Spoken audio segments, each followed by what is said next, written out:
Da devlet xat жазды Алладан пәрмен сұраған. Озаған жүйрік емеспін, тілден бір өнер шығарған.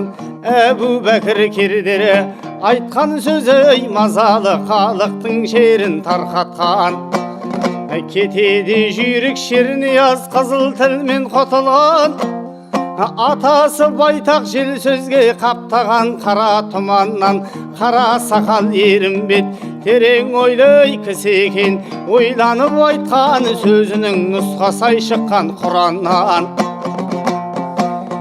Шораяқтың баласы өзі де молда болғасын, қолына қалам алғасын, бұл дерімбетке тең келген шектінің бағлан шайыры. Есменбет сөздер айтқанда қайғылы көңіл жұбанған.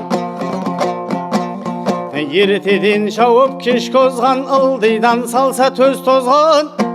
Молда бәйім жақайым бәйгәтін даяқ шуалған. Әзір жауап кісі екен, қайрулы құлақ мылтықтай. Жыр-жырлап өтсей бітімбай, мерекеде сөз айтып, аузынан шыққан сөзінен әлім-шөмен құралған. Жырауда шайыр кәрібөз ойланбастан сөз тауып, талшыбықтай бұралған, өзімнің көзім көрген жоқ. Халық өтірік айтпаса, бүгінгі жүйрік нұр туған, кем емес дейді-ау солардан.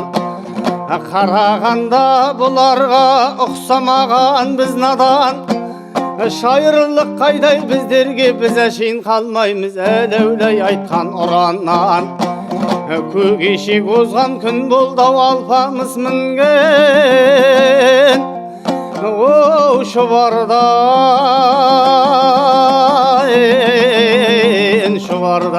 шұбардан, ей шұбардан.